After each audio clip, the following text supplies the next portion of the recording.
जितने भी छात्र छात्राएं 10वीं के 2026 में मैट्रिक का परीक्षा देने वाले उनके लिए हम लेके आए केमिस्ट्री का VBI ऑब्जेक्टिव क्वेश्चन। जितने भी यहाँ पर क्वेश्चन कराने वाले सारे के सारे मोस्ट इम्पोर्टेंट ऑब्जेक्टिव क्वेश्चन है जो कि सीधे बिहार बोर्ड 2026 के मैट्रिक परीक्षा में सीधे छपेगा, इसलिए बिल्कुल याद कर लीजिएगा एक क्वेश्चन को। तो चलिए हम क्वेश्चन की ओर बढ़ते हैं। पहला प्रश्न है हमारा, यहाँ पर देखिए पहला प्रश्न है, उपचयन वह क्रिया है।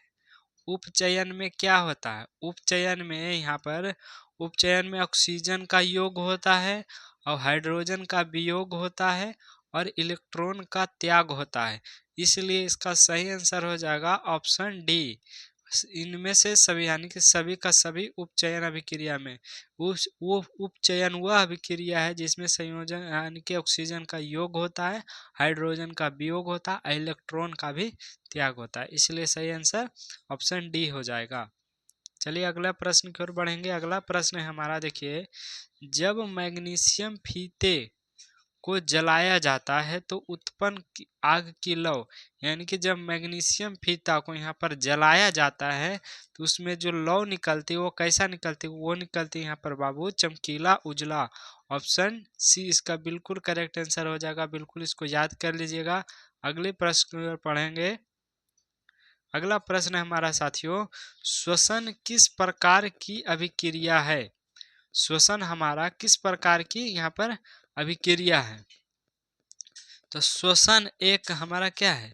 श्वसन एक ऊष्माक्षेपी अभिक्रिया, ऊष्माशोषी नहीं, यहाँ पर ऊष्माक्षेपी अभिक्रिया है। ऑप्शन डी याद कर लीजिएगा। श्वसन एक क्या है?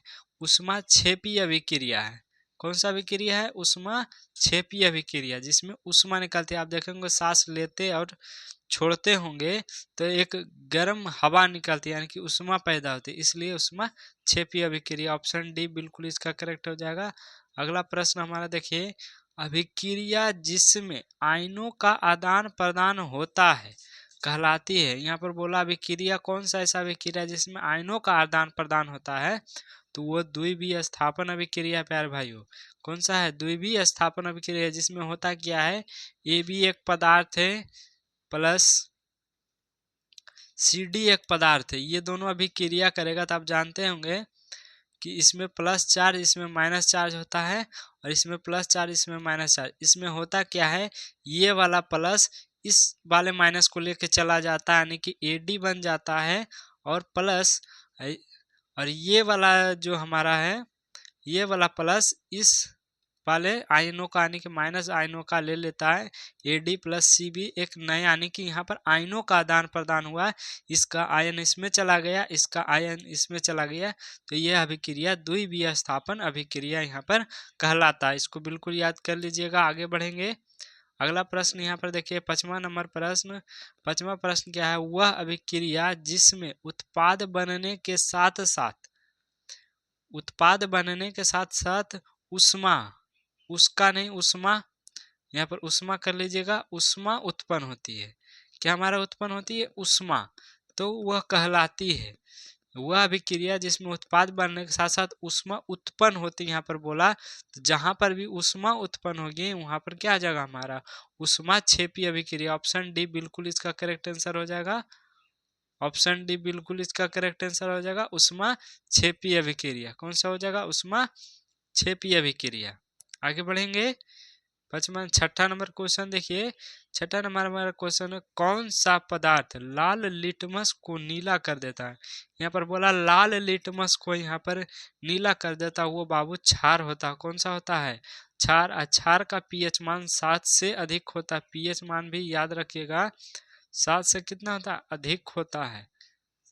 क्षार का जो हमारा pH मान होता है वो 7 से यहाँ पर अधिक होता है। आगे बढ़ेंगे। 7वां नंबर क्वेश्चन। अगला प्रश्न हमारा 7वां नंबर देखिए, टूथपेस्ट कैसा होता है? यहाँ पर जानिए, टूथपेस्ट जो हमारा होता है वो क्षारीय होता है। क्या हमारा होता है? क्षारीय होता है। टूथपेस्ट हमारा क्या होता है? क्षारीय होता है। जल्दी से इसका कमेंट बॉक्स में बताएगा कि टूथपेस्ट का pH मान कितना होता है, यानी कि पावर ऑफ हाइड्रोजन कितना होता है, जरूर बताइएगा। 8वां नंबर क्वेश्चन की ओर बढ़ेंगे। अम्लीय विलयन का पीएच मान होता है अम्लीय, देखिए अम्ल का जो पीएच मान होता है वो 7 से यहाँ पर कम होता है। 7 से कम जैसे ही हुआ वो अम्लीय हो गया, और 7 से अधिक हुआ तो वो क्षारीय हुआ, और 7 हुआ तो मतलब उदासीन हुआ। क्या हमारा हो गया? उदासीन। बिल्कुल याद रखिएगा, 7 रहेगा तो उदासीन, 7 से अधिक रहेगा तो वो हमारा क्षार कहलाएगा, और जो हमारा 7 से अधिक कम रहेगा तो वो क्या कहेगा? अम्लीय कहलाएगा। क्या हमारा कहलाएगा? अम्लीय, और ये क्षारीय कहलाएगा। 7 से अधिक रहेगा तो क्षारीय, इसको बिल्कुल याद रखिएगा। अगले प्रश्न की ओर बढ़ेंगे। अगला प्रश्न देखिए, बेकिंग सोडा का रासायनिक सूत्र। रासायनिक सूत्र भी बहुत बार पूछता है, तो बेकिंग सोडा का रासायनिक सूत्र होता है NaHCO3। ऑप्शन ए इसका बिल्कुल करेक्ट आंसर हो जाएगा, NaHCO3। बिल्कुल याद रखिएगा। आगे बढ़ेंगे। संगमरमर का सूत्र पूछा, ऑप्शन ये बताइएगा इसका सही आंसर क्या होता है। संगमरमर का सूत्र होता है CaCO3। इसको कैल्शियम कार्बोनेट भी यहाँ पर बोला जाता है। संगमरमर को कैल्शियम कार्बोनेट भी यहाँ पर बोला जाता है, इसका रासायनिक नाम है। अगला देखते हैं प्रश्न संख्या 11 में, निम्नलिखित में से कौन सबसे भारी धातु है? प्यारे भाइयों जरूर बताइएगा, भारी धातु इस किसे कहा जाता है? तो सबसे भारी धातु यहाँ पर यूरेनियम होता है। यह एक नाभिकीय ऊर्जा पदार्थ है, यानी कि इसमें इसका उपयोग न्यूक्लियर बॉम्ब बनाने के लिए प्रयोग में लिया जाता है, इसलिए ये सबसे भारी धातु यही है। याद रखिएगा। 11 नंबर हो गया हमारा। 12वां नंबर क्वेश्चन कर बढ़ेंगे। निम्नांकित में किस धातु को केरोसिन में डुबाकर रखते हैं? यानी कौन सा ऐसा धातु जिसको केरोसिन तेल में यहाँ पर डुबा के रखा जाता है? वो है सोडियम। क्या बाबू? सोडियम। सोडियम क्यों? क्योंकि ये ऑक्सीजन से रिएक्ट करता है। क्या करता है? ऑक्सीजन से यहाँ पर रिएक्शन करता है। क्या करता है? रिएक्शन। ये ऑक्सीजन से बिल्कुल तगड़ा रिएक्शन करता है, विस्फोटक तरीके से ये रिएक्शन करता है, इसलिए इसको केरोसिन में डाल कर रखते हैं ताकि ये ऑक्सीजन से रिएक्शन ना करे और इसमें आग ना लगे। चलिए आगे बढ़ेंगे। 13वां नंबर क्वेश्चन। 13वां नंबर क्वेश्चन यहाँ ध्यान से देखिए, सबसे कठोर पदार्थ कौन है? सबसे कठोर पदार्थ यहाँ पर हीरा है, हो जाएगा डी, बिल्कुल इसका करेक्ट आंसर हो जाएगा। सबसे कठोर पदार्थ यहाँ पर हीरा होता है। अगले प्रश्न की ओर बढ़ेंगे। 14 नंबर क्वेश्चन देखिए, कमरे के ताप पर द्रव अवस्था में रहने वाला धातु पूछा। कमरे के ताप पर कौन ऐसा धातु है जो द्रव अवस्था में रहता होगा? आप जानते हो कि धातु कठोर होता है, लेकिन कौन सा ऐसा धातु है जो कमरे के ताप पर किस में क्या रहता है? द्रव अवस्था में। तो वो रहता है Hg। Hg मतलब हो गया मरकरी। यहाँ पर मरकरी हो जाएगा, जिसको हम पारा भी कहते हैं, जिसको हम पारा भी यहाँ पर कहा जाता है। कौन सा हो जाएगा? कमरे के ताप पर धातु कौन सा हो जाएगा? पारा हो जाएगा। अगले प्रश्न की ओर बढ़ेंगे। 15 नंबर प्रश्न, प्रश्न संख्या 15। यहाँ पे देखिए, कौन सा अधातु यहाँ पूछ लिया है। अधातु कमरे के ताप पर द्रव अवस्था में रहता है, तो अधातु में ब्रोमीन क्या हो जाएगा? अधातु में यहाँ पर ब्रोमीन हो जाएगा प्यारे भाइयों। क्या हो जाएगा हमारा? ब्रोमीन। और पारा हो जाएगा धातु। जो धातु है जो द्रव अवस्था में रहता है, क्या आ जाएगा? धातु जो कि द्रव अवस्था में रहता है।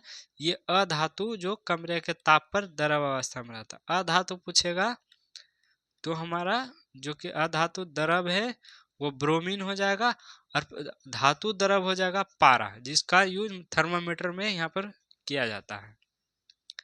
बेंजीन का अणुसूत्र, यानी बेंजीन का अणुसूत्र C6H6 होता है। ऑप्शन सी बिल्कुल इसका करेक्ट आंसर हो जाएगा।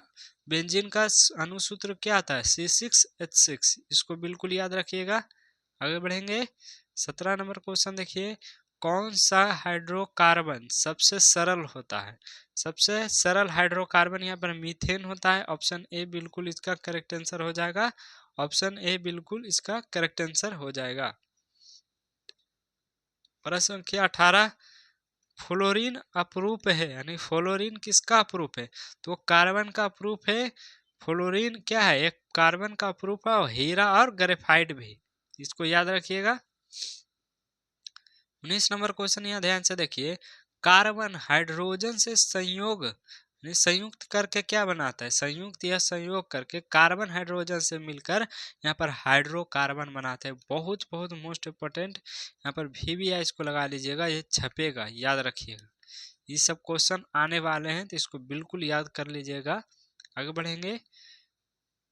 संतृप्त हाइड्रोकार्बन श्रेणी के सदस्य, संतृप्त में कौन आ जाएगा, तो संतृप्त में यहाँ पर एल्केन सिर्फ आएगा। कितना, जिस संतृप्त किसको बोलते हैं, जिसमें सिंगल बॉन्ड रहता है, एकल बॉन्ड, एकल एकल सहसंयोजक बंधन बनाता है। तो एकल किस में बनाता है, केवल केवल एल्केन में बनाता है, और इसमें एल्केन में 2 बनाता है, इसमें 3 बनाता है। तो ये असंतृप्त हाइड्रोकार्बन है, और संतृप्त हाइड्रोकार्बन में केवल केवल एक सहसंयोजन बंधन बनाता है। तो इसका सही आंसर एल्केन हो जाएगा। क्या हो जाएगा, एल्केन। 21वां नंबर क्वेश्चन यहाँ पर ध्यान से देखिए। 21वां नंबर क्वेश्चन, सोडियम की परमाणु संख्या, सोडियम की परमाणु संख्या पूछा है। सोडियम की परमाणु संख्या 11 होता है बाबू, इसको बिल्कुल याद रखिएगा। सोडियम की परमाणु संख्या 11 होते हैं। 1 से लेकर 30 तक की परमाणु संख्या याद कर लीजिएगा। इसी के बीच में हर बार बिहार बोर्ड एक नया क्वेश्चन जरूर पूछता है। यहाँ पर देखिए ऑक्सीजन का परमाणु भार, यहाँ पर ऑक्सीजन का यहाँ पर परमाणु भार पूछा है। तो परमाणु भार कितना होता है, ऑक्सीजन की परमाणु संख्या होता है बाबू, वो होता 8। यहाँ पर शायद संख्या ही पूछा होगा, क्योंकि इसका भार होता है 16। 16 तक कहीं ऑप्शन में होगा हो नहीं, तो इसलिए इसको हम संख्या कर देते हैं। कभी कभी टाइपिंग में मिस्टेक हो जाता है, तो उससे कोई दिक्कत नहीं, हम सुधार कर देते हैं जहाँ भी हमारा गलती रहता है टाइपिंग के। तो यहाँ पर परमाणु संख्या क्या हो जाएगा, 8। क्या हो जाएगा, 8। और यदि परमाणु भार पूछ ले तो 16। आगे बढ़ेंगे। 23 नंबर क्वेश्चन देखिए बाबू, पोटेशियम की परमाणु संख्या 19 है, तो इसकी संयोजकता, पोटेशियम की परमाणु संख्या पर दे दिया 19, इसका यानी कि संयोजकता निकालना, यानी कि वैलेंसी निकालना है। तो वैलेंसी निकालना बहुत ही आसान होता है, करना कुछ नहीं। 19 को हमें क्या करना है, इसके कक्षक में तोड़ना है। तो आपको पहला प्रथम कक्ष में कितने रहते हैं, 2, दूसरे कक्षक में 8 हो गए, तो हमारा क्या हो जाएगा, 8 2 10 हो गए, फिर हमारा 8 बचे, फिर 1, क्या हो जाएगा, 1। इसलिए पोटेशियम, यहाँ पर पोटेशियम का परमाणु हमारा जो संयोजकता होगा 1 होगा। क्या हो जाएगा हमारा, 1। इस प्रकार से हम तोड़ के लिखते हैं। क्या करते हैं, तोड़ के लिखेंगे। आगे बढ़ेंगे। 24 नंबर क्वेश्चन ध्यान से देखिए, आधुनिक आवर्त सारणी में वर्गों की संख्या होती है, आधुनिक आवर्त सारणी में वर्गों की संख्या यहाँ पर 18 होती है।